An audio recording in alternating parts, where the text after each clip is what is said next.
Tuloy pa rin ang pagpapatupad ng Oplan Katok ng Philippine National Police. Ito'y makaraan ang pagkwestiyon ng Commission on Elections dito. What's the purpose of Katok kung hindi rin naman nilalabas at dinadala sa labas yung barel? Kaya hindi ba?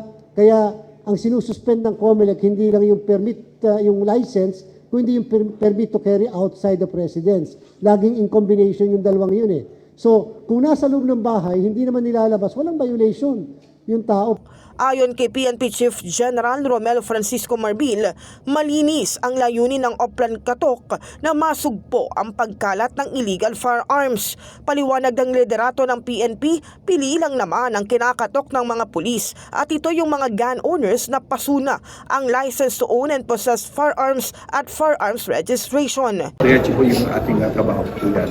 It's not prohibited by the election kasi trabaho po talaga ng pulis po namin talagang to really to locate mga firearms and to account all our firearms. Kasunod nito, kanyang sinabi na makikipagdialogo siya kay COMELEC Chairman Garcia para ipaunawa ang polisiya ng PNP sa Oplan Katok. Discuss with the chairman, ang purpose sa really no, is to really to account the firearms. Na yung mga firearms na to, nandito po ba sa possession ng mga tao nito? Kasi hindi nakaregister eh. Baka nalimutan lang nila i-register. Nabatid na inaalala ng COMELEC na baka maabuso ng PNP ang Oplan Katok ngayong papalapit na ang eleksyon.